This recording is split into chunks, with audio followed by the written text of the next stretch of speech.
Temos aí Daniel e o Miqueias apenas com a nossa aula de hoje. Os demais eu acho que hoje nem participam. Tudo certo?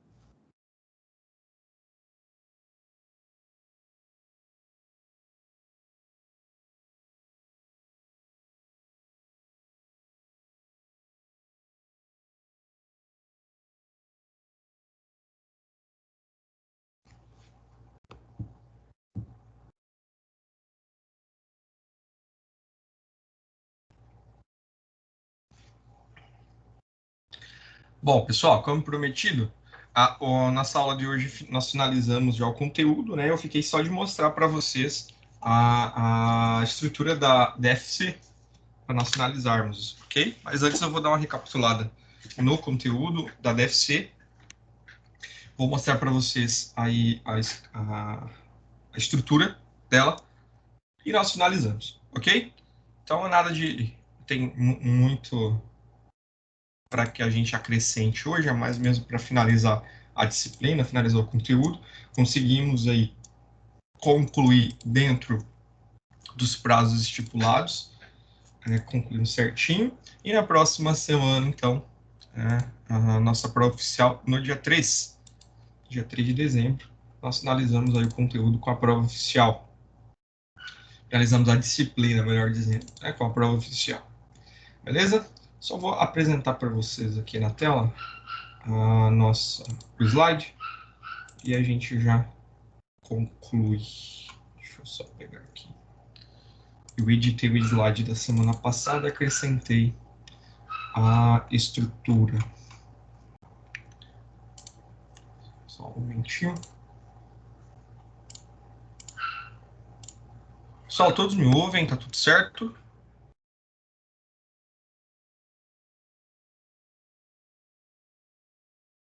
Sim. Ok. Let's go. Um minutinho, só estou abrindo aqui o material.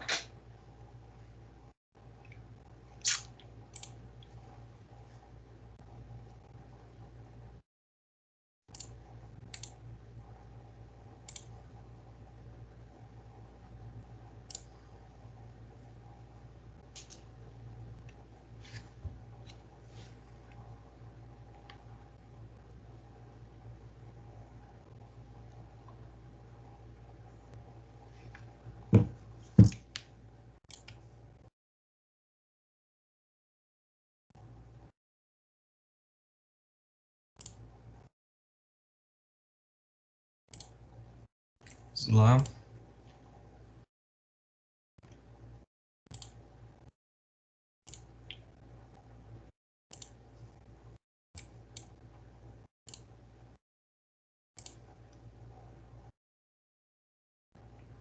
Ok? Estão visualizando aí, né, gente?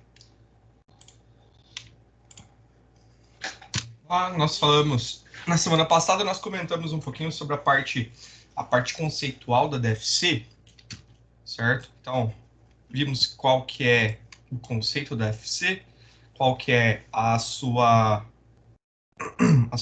aplicação, a forma de que as empresas utilizam para tomar decisões baseadas nas informações financeiras oriundas da DFC. Então, a DFC é um demonstrativo contábil que traz informações dos fluxos de caixa. Os fluxos de caixa, eles são extremamente importantes, principalmente para análise financeira. Análise patrimonial, estrutural, ela fica por demanda de outras demonstrações, mas a análise financeira especificamente aí, a DFC vai trazer uma extrema relevância com relação a essas análises. Então, a DFC ela proporciona para o administrador, para o gestor, para a pessoa que está analisando, diversas informações com relação à solvência dela, a solvência da empresa. Qual que é o grau de liquidez e o grau de solvência com relação a fluxo de caixa. Então, ela sintetiza todo e qualquer tipo de situações que aconteçam, que vão estar diretamente ligados com o fluxo de caixa, com os fluxos de caixa, né? Então, todos os valores de numerários, todos os valores de movimento financeiro vão passar pela DFC, oriundas, né, do fluxo de caixa da conta de caixa propriamente dito, mas também das contas de equivalentes de caixa, certo? Então, nós vimos na semana passada o que são as contas de equivalente de caixa, né, e qual que é a sua especificação. Então, entendido que o fluxo de caixa, né, a demonstração de fluxo de caixa, ela evidencia as entradas e saídas de recurso da empresa, e quando a gente fala de fluxo de caixa, é especificamente recursos financeiros, de fato, tá? Sejam eles oriundos da conta de caixa ou das contas de equivalentes de caixa, certo? Então, as contas de equivalente de caixa são compreendidas pelas contas de banco, conta movimento e das aplicações de liquidez imediata. Então, aquelas aplicações em que a empresa ela pode fazer a liquidez, né, ela pode fazer a liquidação dela de forma imediata. Como, por exemplo, a aplicação de CDB. Os CDBs, né, na verdade, são classificados, muitos deles, como aplicações de liquidez imediata. O que significa isso? A empresa ela pode fazer a liquidação desses valores aplicados nessas contas de aplicação financeira de forma imediata. Ela pode acessar isso, até mesmo hoje, muito mais fácil pelo Internet Banking, faz o resgate dessa aplicação e o dinheiro, né, o valor, ele fica disponível para utilização da empresa já na conta corrente, na conta bancária dela. Certo? Então, os equivalentes de caixas e aplicações financeiras, especificamente as de curto prazo com alta liquidez, que são as que podem ser convertidas em valor de maneira mais rápida e imediata, e elas também são sujeitas a poucas alterações ou nenhuma alteração. Que poucas alterações podem acontecer numa aplicação financeira de curto prazo? Pessoal, alguém pode me dizer que tipo de alteração pode acontecer? Vamos lá, gente. Para responder essa pergunta, pode ser um por vez, só para não tumultuar a aula, beleza? Sem problema, vamos lá. O que vocês acham que pode alterar a conta de aplicações financeiras? Quando eu estou falando aqui em de insignificantes riscos de mudança de valor. Que risco a empresa corre nas alterações de valor de uma aplicação financeira? O que vocês acham?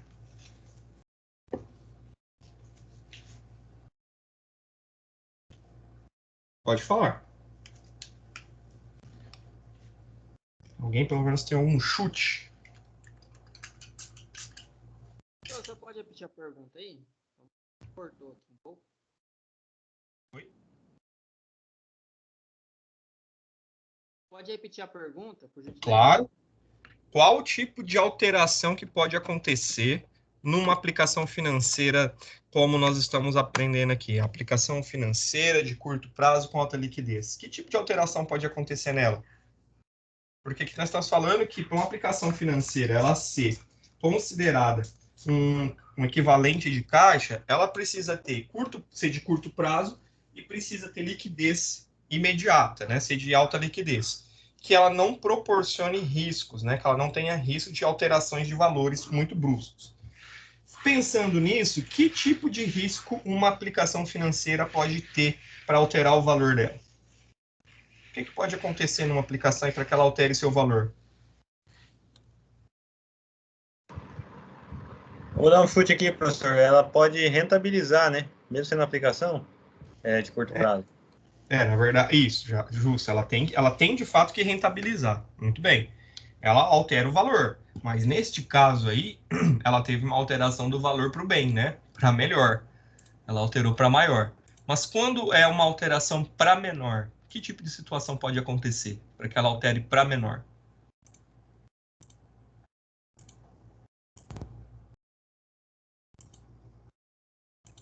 Tava certo, tá? Ela teve uma alteração, mas no caso aí foi para mais. Ela rentabilizou, então ela alterou o valor, mas foi para maior. O que acontece quando ela altera para menos? O que pode acontecer no meio do processo? É algo que semana passada a gente falou. Ver se vocês se lembram.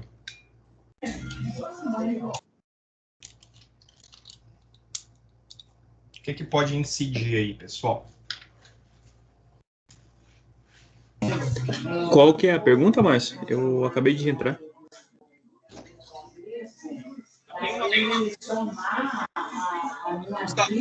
Seu áudio aí. Isso, tá um barulho muito alto no fundo. Eu estou falando assim, que uma aplicação financeira, para ela ser considerada um pertencente ao um equivalente de caixa, ela precisa ter algumas características. Que características são essas? Ela precisa ser de liquidez imediata e ela precisa ser também de curto prazo, certo? Uma outra característica dessa, para que ela pertença ao grupo aí do fluxo de caixa, né, para que ela componha aí o fluxo de caixa como uma aplicação de liquidez imediata, ela também precisa ter uma característica que é de sofrer poucas alterações, né, ou insignificante alteração. Eu quero saber que tipo de alteração pode acontecer para que seja considerado insignificante ou quase nenhuma alteração num fluxo para o fluxo de caixa de uma aplicação de curto prazo. O que pode acontecer? Alguns de vocês falaram que pode acontecer dela rentabilizar e ela altera o valor, certo? Isso mesmo. Ela rentabiliza, ela vai, por exemplo, uma aplicação que eu fiz de 500, ela vai rentabilizar, vai virar 520. Então, eu tive uma alteração do valor. Essa alteração de valor foi para maior, né? Então, eu tive uma rentabilização. E quando é para menor? Que tipo de operação acontece que faz com que a aplicação financeira diminua o valor?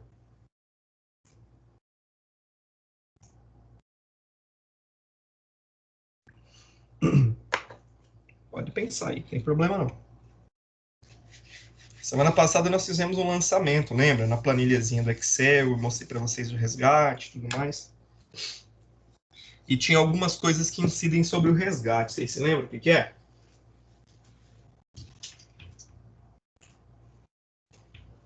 Imposto de renda. Isso mesmo, imposto de renda, e tinha mais um. Vocês lembram qual que era?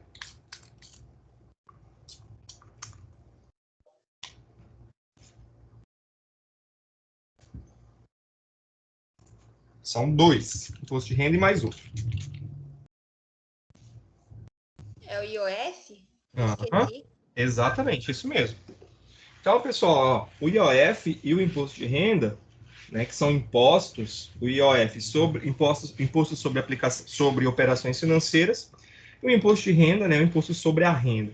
Eles dois incidem aqui na aplicação financeira, no rendimento.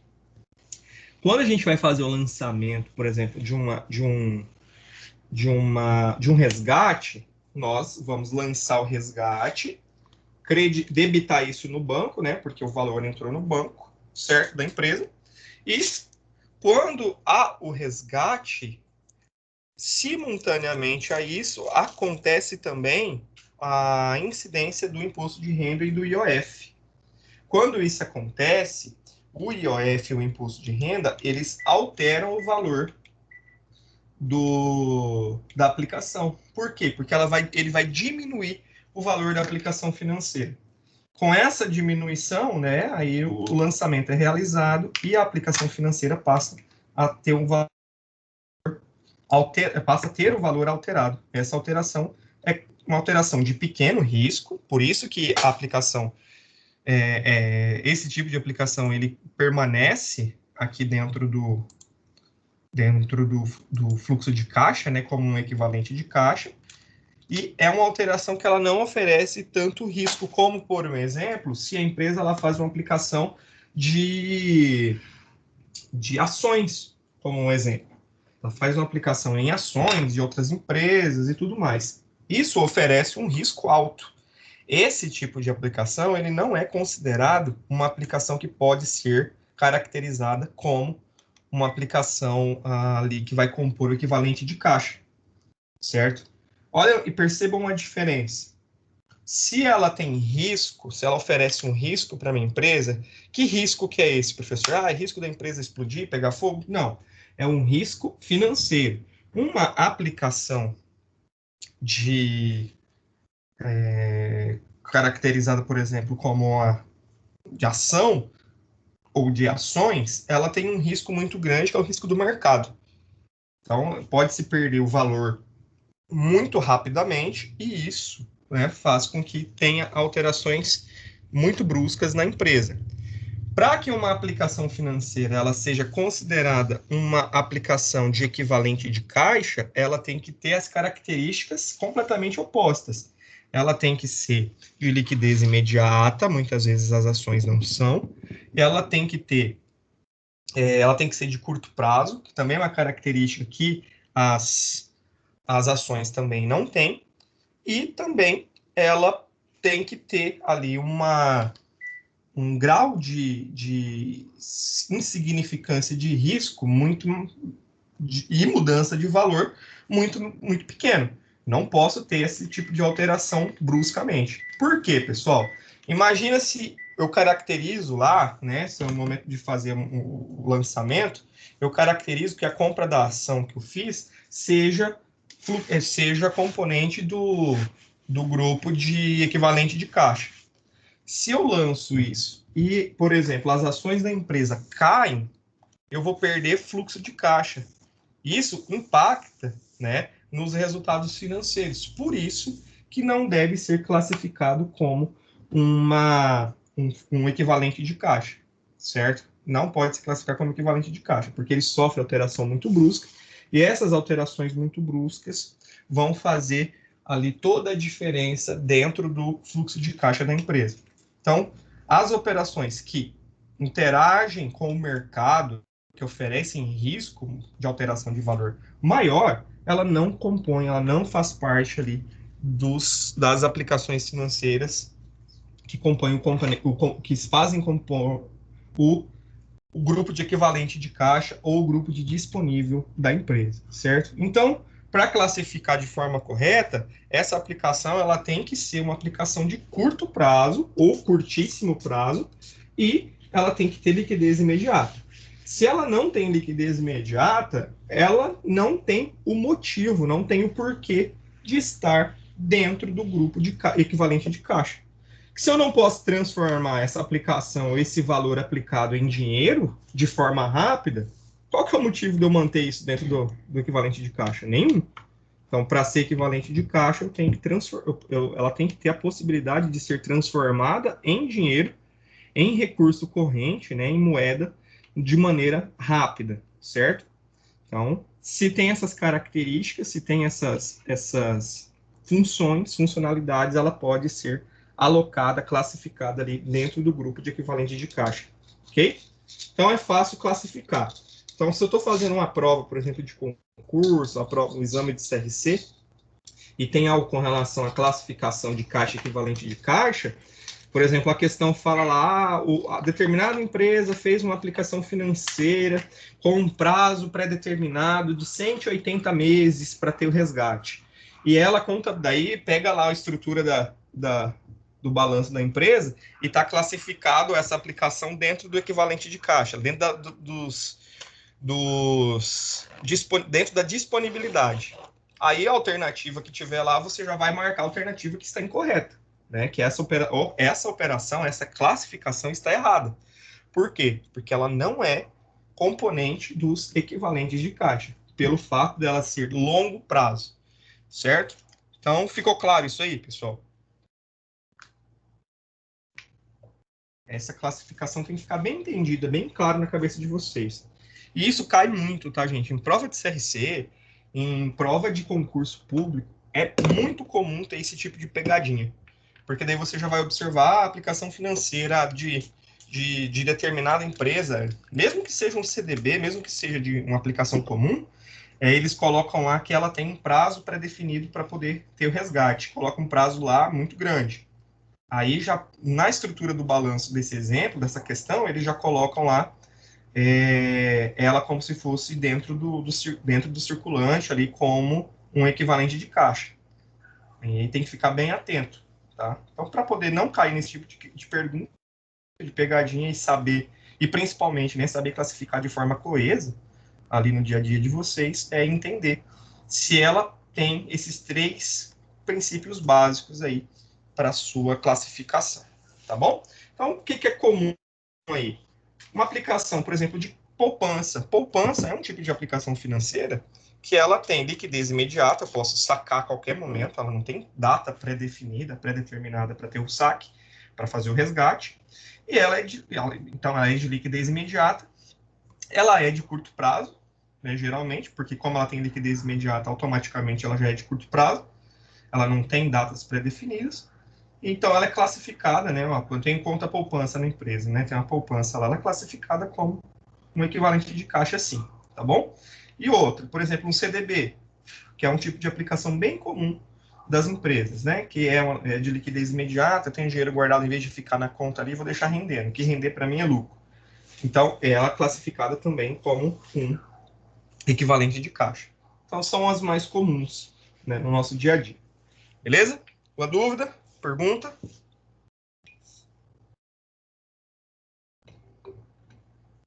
Ok. Então, equivalente de caixa. São três que compõem, né, o grupo de caixa, equivalente de caixa, são três contas básicas, né, basicamente três contas. A conta de caixa, que é onde realmente tem a grana, né, tem os valores em espécie, que é aquela gavetinha que tem lá na empresa.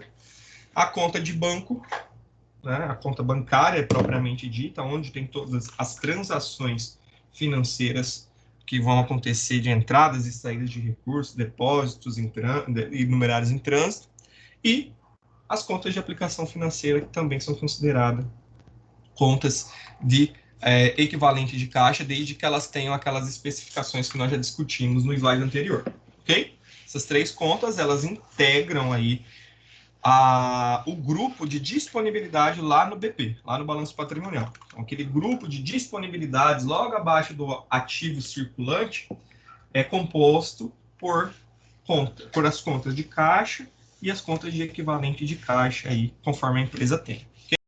Então, essas são as contas que compõem o grupo da disponibilidade. Estrutura do fluxo de caixa. Então, o que nós precisamos recordar disso aqui? Fluxo de caixa, ela não tem uma estrutura fixa, né, como o balanço patrimonial tem, como a DRE tem. Ela não tem uma estrutura propriamente definida, nem pela Lei 6.404 e nem por algum decreto ou normativa do Conselho. Então, não existe um modelo fixo que eu possa dizer para vocês assim, ó, tem que ser realizado dessa forma. Entretanto, né, a DFC ela tem algumas regras para ser elaborada. E quando a gente utiliza essas regras, automaticamente nós já criamos uma estrutura básica, certo? Então, o que a DFC ela precisa ter na composição das suas contas, na composição dos seus grupos de contas? São divididos em três grupos. Ela precisa ter um grupo que vai trazer as informações financeiras pertinentes às atividades operacionais, um segundo grupo pertinente às atividades de financiamento, certo? E um terceiro grupo contendo aí todas as atividades, né, todas as ações, todas as entradas e saídas de recursos pertinentes às atividades de investimento dessa empresa, ok? Então, basicamente, né, todas as entradas e saídas de recurso divididas em três grupos. Então, eu vou dividir isso em três grupos e esses grupos vão estruturar a nossa DFC, ok?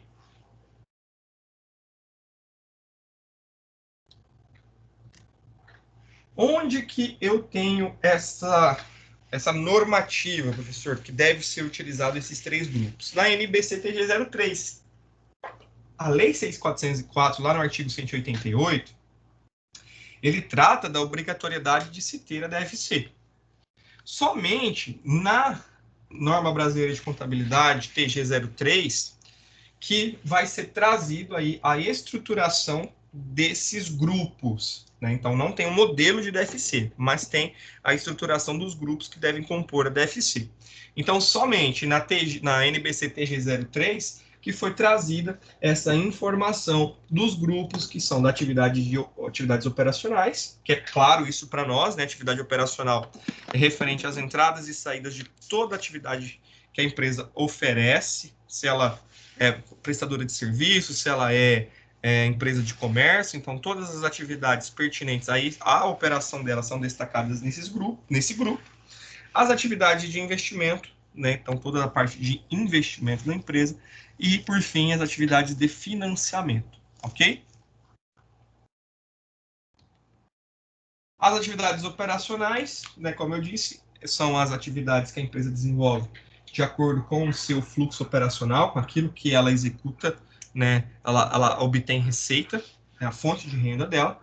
As atividades de investimento refere-se à venda, às operações referentes à venda ou pagamento de ativos. Então, tudo aquilo que for relacionado à compra ou venda de ativos é referente à atividade de investimento.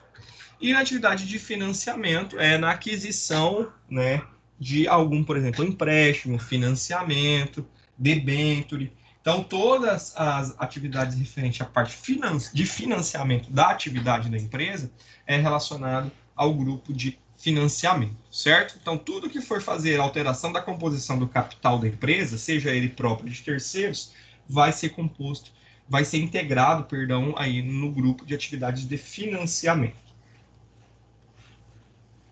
O que deve entrar na DFC? O que vai fazer parte da DFC aí? Todos os recebimentos e pagamentos referentes à atividade operacional aqui no grupo de operacionais. Então, o recebimento da venda de mercadoria, o pagamento dos fornecedores dessa mercadoria que eu adquiri para revenda, pagamento de empregado, então, o pagamento da folha, a realização do pagamento da folha, pagamento dos impostos, taxas, a parte de seguro, tudo que for pertinente à atividade operacional entra. Das atividades de investimento, então, pagamento da aquisição de ativo imobilizado, seja ele tangível ou intangível, o recebimento, né, resultante da venda de algum ativo imobilizado, também tangível ou intangível. Então, comprei um carro lá para a empresa. No lançamento do pagamento desse carro lá na DFC, eu vou classificar como uma atividade de investimento. Se eu estou vendo, por exemplo, eu vendo esse carro para um terceiro, o valor que eu receber no caixa pertinente à venda desse carro é lançado e classificado na DFC também como recebimento da atividade de investimento, ok? Da atividade de investimento ainda tem empréstimos feitos a terceiros, então você está fazendo investimento intralocal, compra de ações, certo? Também é um tipo de investimento, e recebimento pela liquidação de algum adiantamento ou amortização de empréstimo concedido a um terceiro. Então, percebam que tanto a entrada quanto a saída do recurso, ela é registrada.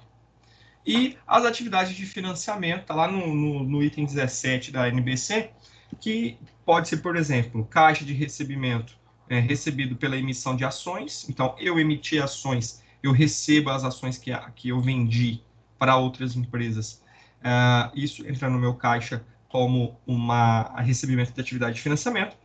O caixa recebido pela emissão de debêntures, então, se eu, por exemplo, abrir debênture, né, que é um empréstimo de grandes valores, isso no mercado financeiro é bem comum. Então, eu apresento para o mercado, olha, eu quero adquirir um recurso em forma de empréstimo, e eu pago esse empréstimo para vocês em tantos anos. Quando alguém oferece esse empréstimo para ela, o valor, quando entra no caixa, é registrado como atividade de financiamento.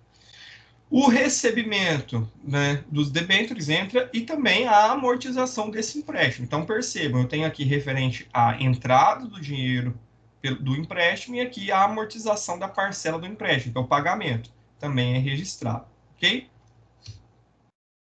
O que não deve integrar na DFC? Então, o que não deve ir para a DFC é muito fácil da gente especificar. Então, tudo que não tiver envolvimento com caixa, banco ou equivalente de caixa. Então, por exemplo, tem uma prova de concurso público lá que dá uma operação para você. Foi realizado pela empresa o pagamento de um empréstimo que ela obteve da empresa B, e o pagamento foi realizado com um carro. Aí a pergunta quer dizer, a questão pergunta o quê, né? Qual que é o lançamento de DFC ou qual que é o grupo de DFC que essa operação vai integrar? O que vocês responderiam? Vamos ver quem está prestando atenção. O que vocês responderiam? Repete a pergunta.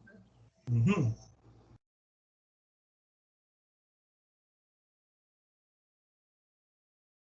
Tem uma prova de concurso que vocês estão fazendo e na questão diz que uma determinada empresa pagou um empréstimo que ela adquiriu de outra com um carro. E a pergunta é: qual grupo pertencente à DFC que esse lançamento vai ser realizado? Operacional, investimento ou financiamento?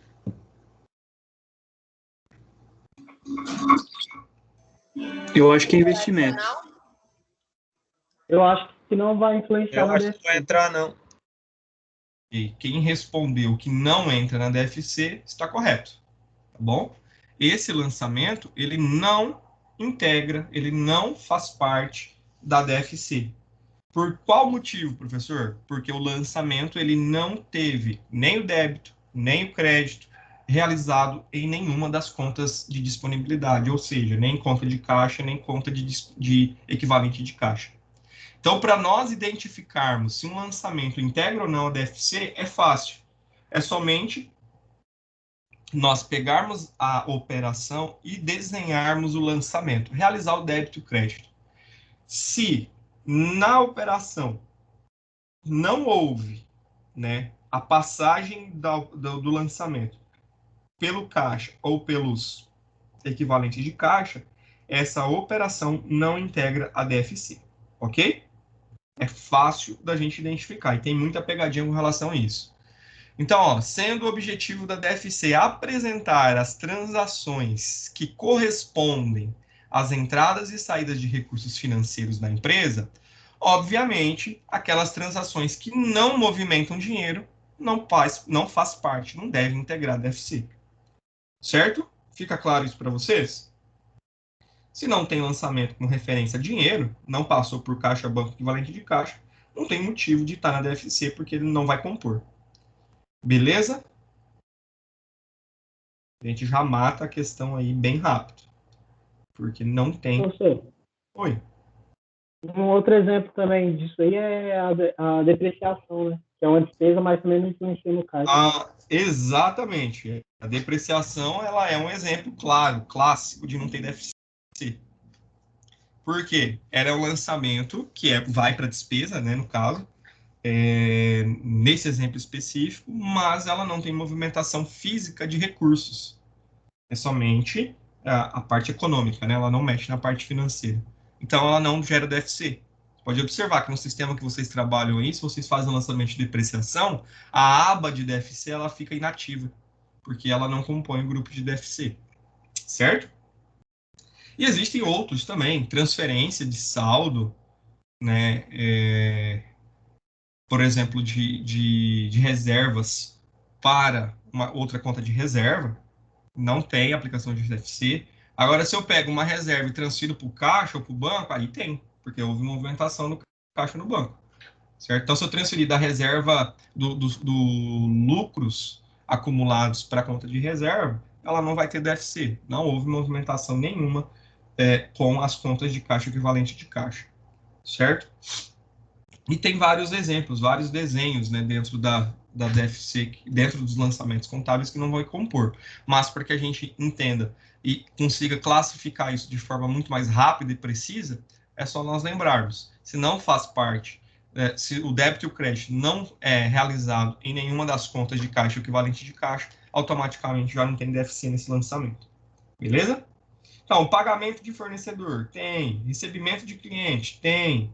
Ah, mas o cliente pagou com 2 porcos e uma galinha. Aí não tem, porque não entra no caixa, certo? É diferente. A não ser que você venda o porco e a galinha e o dinheiro entra no caixa, mas aí é outra função. Então, tem que ser analisado. Por isso que nós falamos sempre, eu particularmente falo bastante isso, que a gente tem que prestar atenção na operação. É aquilo que a Gisele falou um tempo atrás em uma das nossas aulas, que o documento fala com a gente. Então, você pega o documento, lê, né, a nota fiscal, o recibo, o contrato, enfim, entende o contrato. A nossa profissão é muito mais analítica do que operacional. Então, a gente vai interpretar o que está acontecendo para daí, então, tomar decisão, certo? Então, nem sempre é debita caixa, acredita banco. Nem sempre é debita cliente, acredita banco. Não, não é. Debita cliente, debita fornecedor, acredita banco. Nem sempre é assim as coisas. Tem que analisar a operação, aquilo que está acontecendo, aquilo que está envolvendo todo aquele lançamento. A partir daí, então, que eu vou tomar as decisões. O que eu devo realizar de lançamento? Ah, é contra o caixa? Não é contra o caixa? É contra qual outro tipo de conta? Então, tudo isso faz parte. E é claro, eu acho que foi o Danilo que falou, mas é isso mesmo, Danilo. A depreciação é um exemplo clássico, que ela é uma conta de despesa, que automaticamente ela não gera DFC porque ela não influencia os valores financeiros lá do caixa, o equivalente de caixa. Ok? Alguma dúvida, pessoal?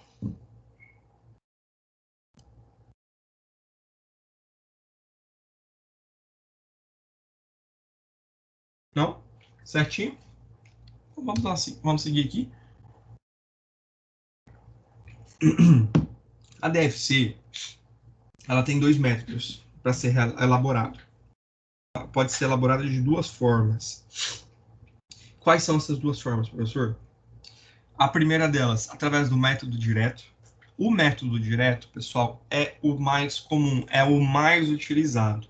Acredito que vocês já tenham tido contato com a DFC. E quando vocês observaram a DFC, claramente lá no enunciado dela, no título, ela vai estar lá, DFC, método direto. Dificilmente a gente vai identificar, ou a gente vai trabalhar, ou a gente vai ter uma DFC pelo método indireto.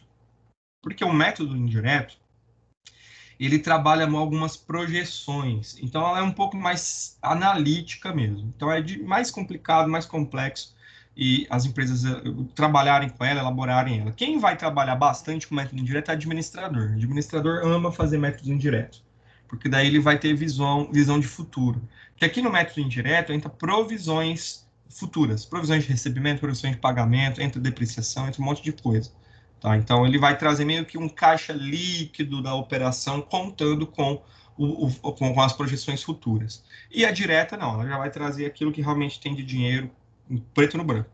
Então, a direta é a mais utilizada pelas empresas, que é oficialmente apresentada também pelas empresas aos usuários da contabilidade, certo?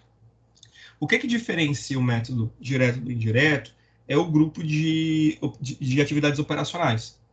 Então, os outros, investimento e financiamento, eles se mantêm igual. Tá? As contas que compõem são as mesmas, a estrutura é a mesma. Só que dentro da atividade operacional, que ela vai ter algumas características mais específicas, que ela vai influenciar nessa questão de futuro. Então, a gente, claro, de fluxos de caixas futuros, tá? Então, a gente vai ver daqui a pouquinho, acho que já é no próximo slide, não. A gente vai ver daqui a pouquinho a estrutura da DFC indireta. E a direta nós vimos na semana passada, mas de toda forma eu trago ela novamente. Mas aí nós vamos perceber a diferença que é. Para elaborar a DFC, é muito fácil. Por quê? Porque o próprio sistema de contabilidade ele já faz o lançamento automático, desde que configurado de maneira correta. Para que nós possamos configurá-lo de maneira correta, nós temos que conhecer a DFC, quais são as contas que compõem a DFC e qual que é a sua especificação. Então, no momento de fazer ali o cadastramento das contas no sistema contábil, as contas de caixa equivalente de caixa, elas têm que ser configuradas para poder gerar o lançamento de DFC. E a estrutura da DFC também deve ser configurada para poder pegar esse lançamento e destinar para os grupos específicos. Grupos de investimento, grupos de financiamento, grupos operacionais. E dentro desses grupos tem as contas também específicas. Então, feito isso no momento de cadastrar a conta, do cadastramento da conta, o próprio sistema ele já vai fazer isso de forma sistêmica, de forma automatizada, e depois é só fazer a conferência do relatório, que é a DFC, da demonstração, que é a DFC, ok? Então, o modelo da... Eu tenho esse aqui que eu copiei, que eu colei aqui, mas ele está bem ilegível, tá? Eu vou abrir para vocês aqui o livro. Daí no livro fica até, tá mais legível um pouquinho. Eu consigo dar um zoom aqui sem perder a qualidade, tá?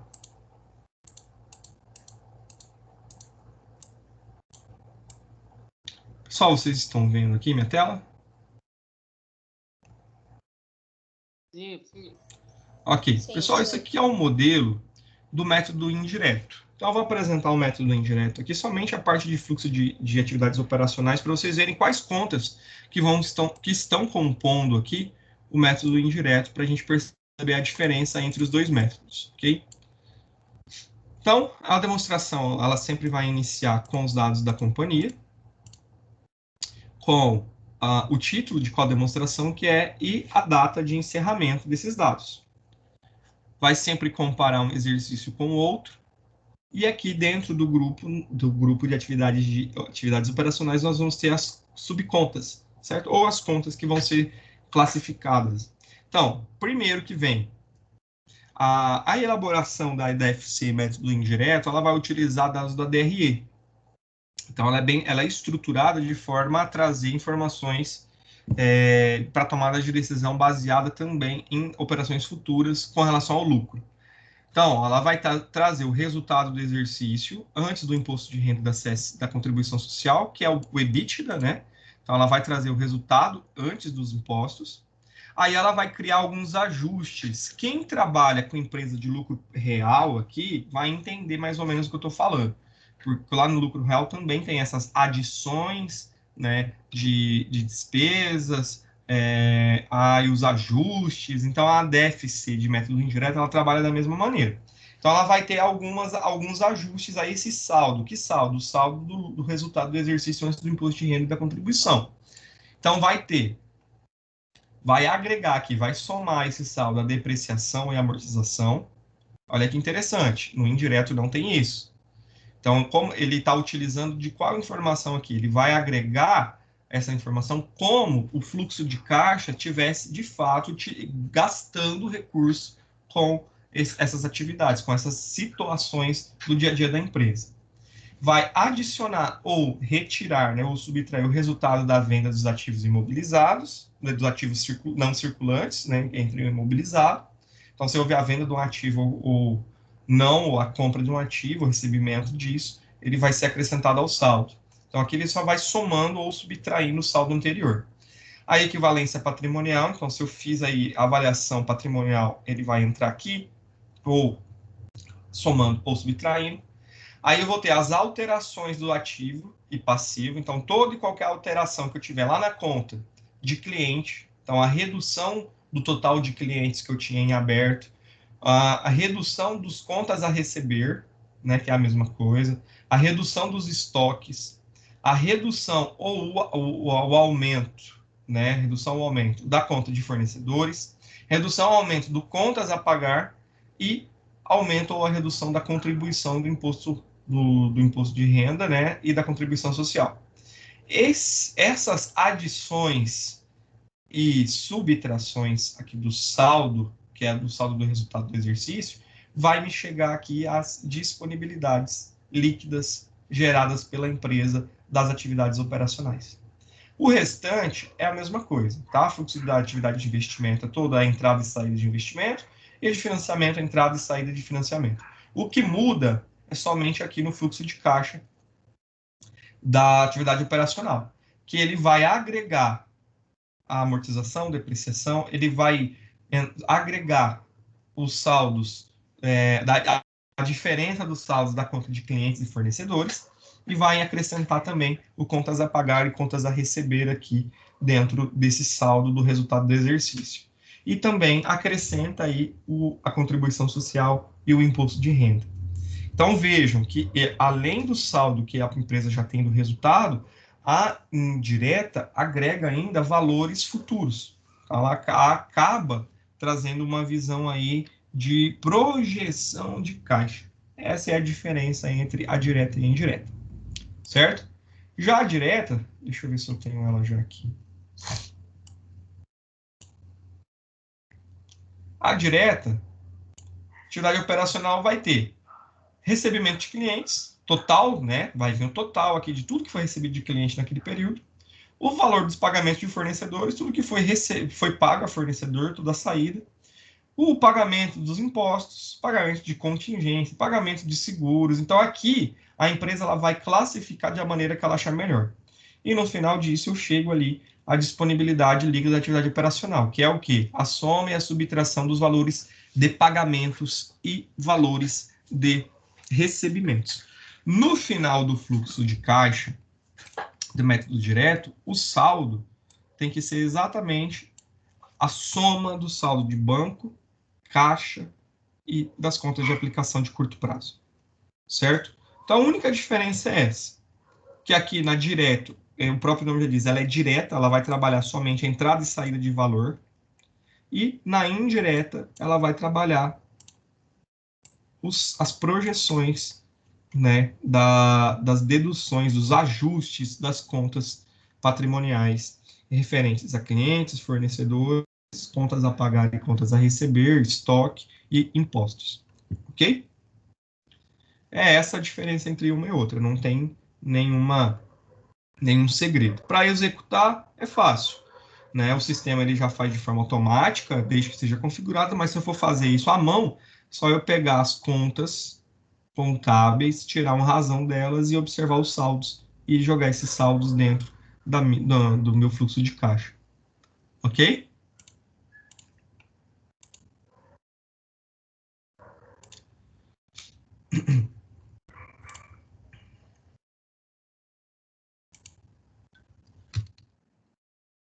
Pessoal, como leitura complementar para esta aula, eu deixei o capítulo 6 do livro de Estrutura e Análise de Balanço Fácil do professor Osni Moura Ribeiro.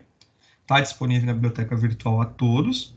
O conteúdo desse livro ele vai estar na prova, então a prova oficial ela vai ser baseada na estruturação desse material. As leis e decretos utilizadas para esse material foi a 6.404 e a NBCTG 03, que é referente à demonstração de fluxo de caixa. Beleza? Alguém tem alguma dúvida, pessoal? Na verdade, hoje ficou de eu apresentar somente o fluxo de caixa, as duas estruturas, mas eu gostaria aí, né, eu quis, na verdade, recapitular o conteúdo do fluxo de caixa mais uma vez, para que a gente interprete. Com relação... Oi, pode falar. Qual é o nome do livro mesmo, professor? Estrutura e Análise de Balanço Fácil. Beleza, valeu. Ok? Então, pessoal, tem alguma dúvida com relação à disciplina, ao conteúdo? Querem perguntar alguma coisa de relação à prova também, ou relação a outra situação? Hoje, na verdade, era somente isso mesmo, só a estrutura, e a gente tirar algumas dúvidas, trocar uma ideia com vocês com relação ao encerramento do semestre. Tá tudo certinho, tudo ok? Ninguém tem dúvida? Como é que... Ah, não, tranquilo. No dia da prova o professor esquece. É um problema sério que eu tenho de esquecer no dia da prova as coisas. Só um que não pode esquecer é vocês, né? Eu posso, tá tranquilo. Vamos lá, gente. Alguma dúvida? Como é que foi? Proficiência? As notas já saíram, já foram lançadas? Como é que tá? Com relação também ao material para a prova, vai ser o trabalhado que nós trabalhamos na unidade 3 e 4, certo? Então tá lá o material no portal de vocês. Se eu não me engano, nós vamos vir da DRE, não, da DLPA para cá, okay? Que é o que vai estar no conteúdo da prova, e lá no exame, dia 10 e 11, quem ficar é o conteúdo da disciplina inteira, beleza? Alguém tem dúvidas, perguntas, questionamentos, sugestões? A prova vai ficar disponível de que hora até que hora, professor? Muito bom. Eu costumo sempre, peço para os meus professores fazerem a prova, ficarem disponível 24 horas, tá? Geralmente, o que eu peço é para que ela fique das 19 horas do dia da aula até as 19 horas do dia seguinte. Beleza? No meu caso, eu sempre, quando eu termino a prova, eu já aviso para vocês. Vocês lembram que da última vez foi assim. Então, eu estou fazendo, por exemplo, eu estou elaborando a prova lá na quinta que vem. Deu 3 horas da tarde, 2 horas da tarde, enfim. Eu terminei de fazer, de publicar lá no portal, eu já aviso, ó, pessoal, está disponível já. Eu já deixo disponível para vocês aí. Mas eu vou avisar lá no grupo. Mas, das outras disciplinas, a orientação é que a prova esteja disponível das 19 horas do dia da aplicação até as 19 horas do dia seguinte. E deve estar na 3.1, tá? Aula da unidade 3, seção 1. 3.1 aula. Então, já orientei os professores para que fiquem nesse local. Caso algum aluno esteja perdido aí, eu consiga dar suporte. Ó, tá na 3.1, olha lá. Beleza? Então, ela vai ficar disponível lá 24 horas para vocês. Alguma outra dúvida?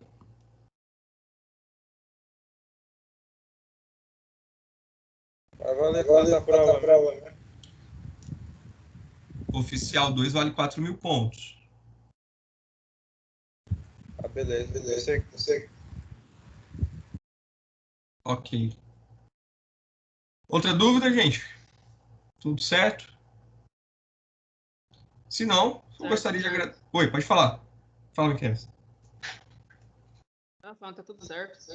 Maravilha, então. Gente, só gostaria de agradecer vocês aí pela paciência, por nos aguentar mais um semestre. Semestre bem atípico, na verdade, um ano bem atípico aí.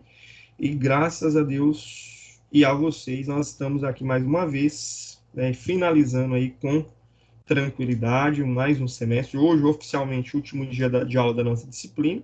Amanhã, oficialmente, o último dia de aula do semestre, né, de aula teórica mesmo. Então, ficaremos a partir da próxima semana apenas com as avaliações.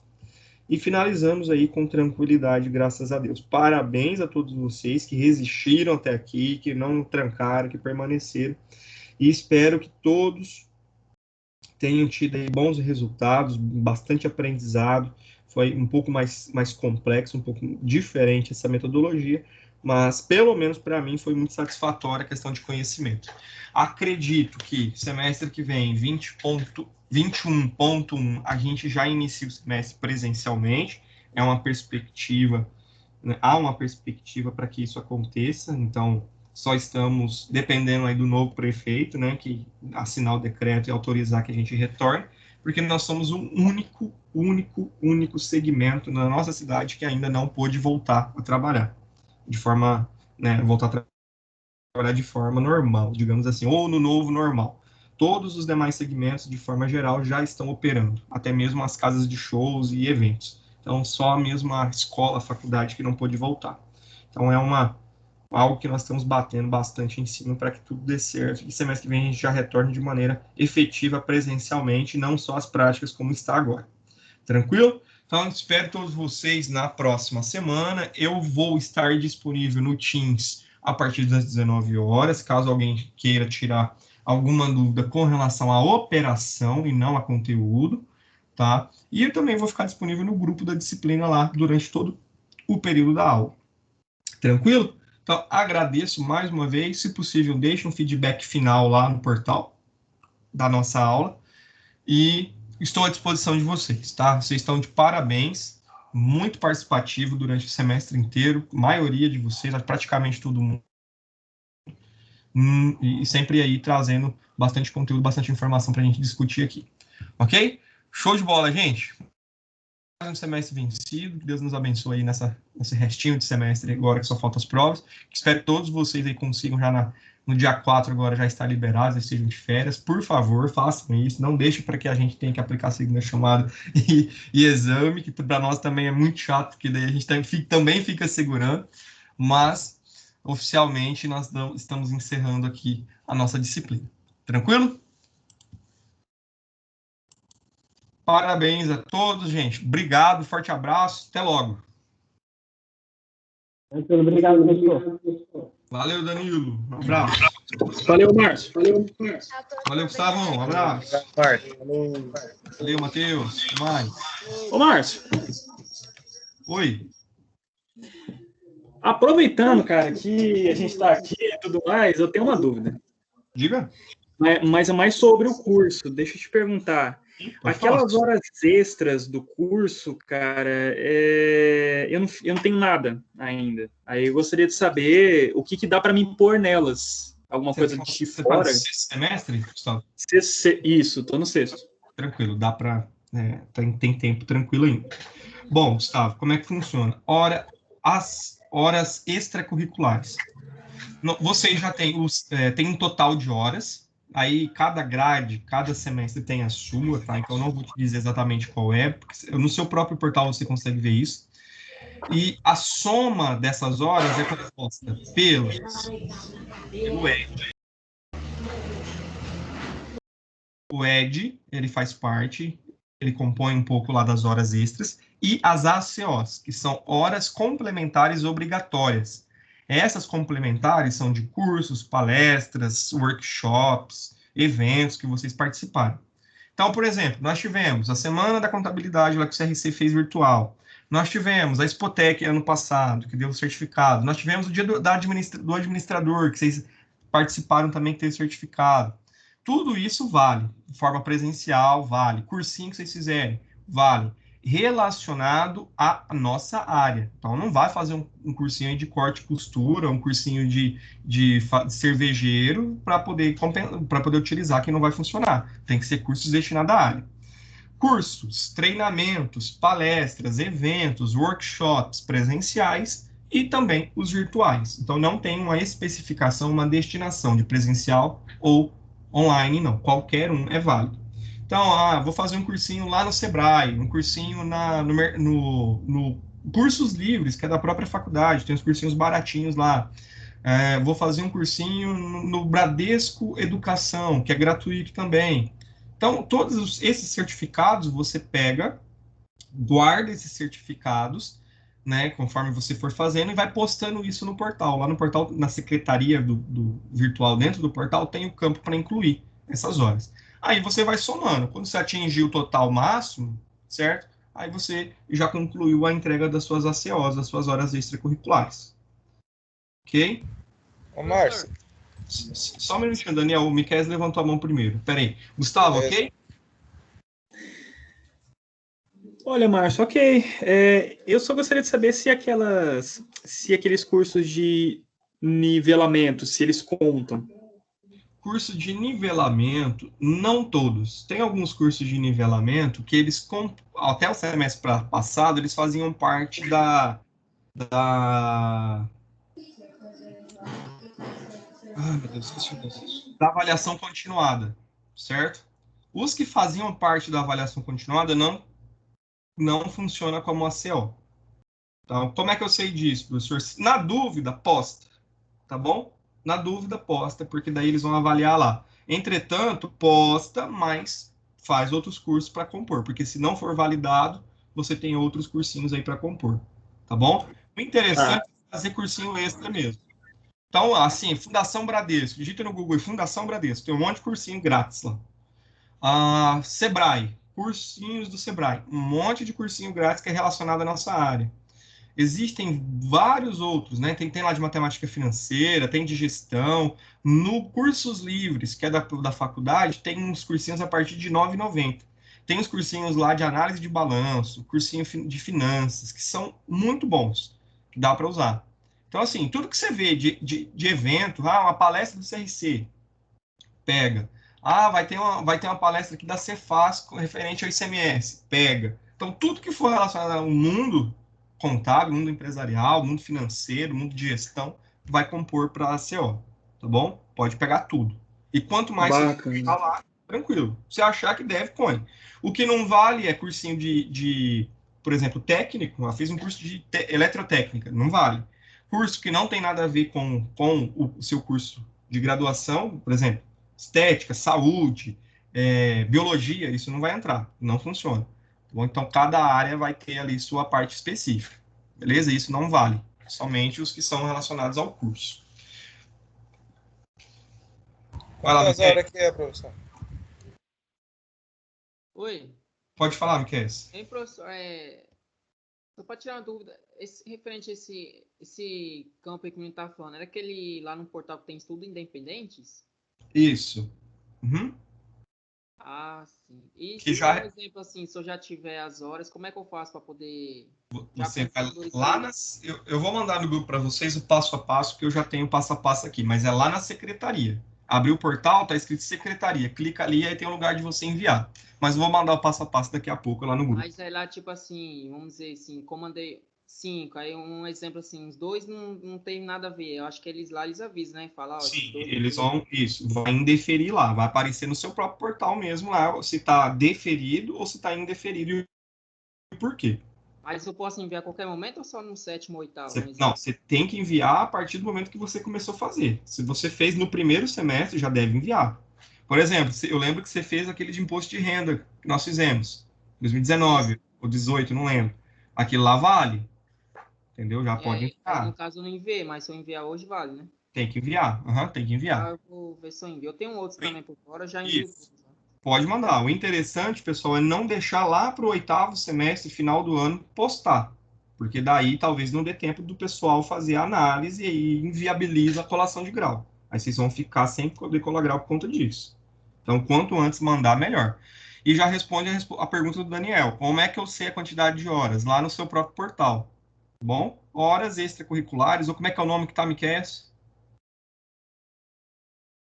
Aparece estudo independentes. Exato, estudos independentes, Daniel, lá que você vai verificar. Eu não posso te falar com precisão, porque cada grade do curso tem uma quantidade de horas. Então, eu posso falar que a sua é 120, que é 260, que é 300 horas, e não é. Então, a melhor forma é você olhar lá no seu portal que você já visualiza. Lá vai ter os EDs e vai ter estudos independentes, né, que é as ACOs.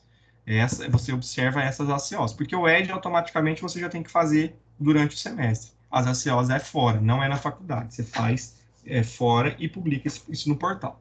Tá bom? Beleza, professor. Obrigado. Boa noite. Valeu, obrigado, gente. Boa Deus noite. aí. Obrigadão. Deus também. Valeu, obrigado.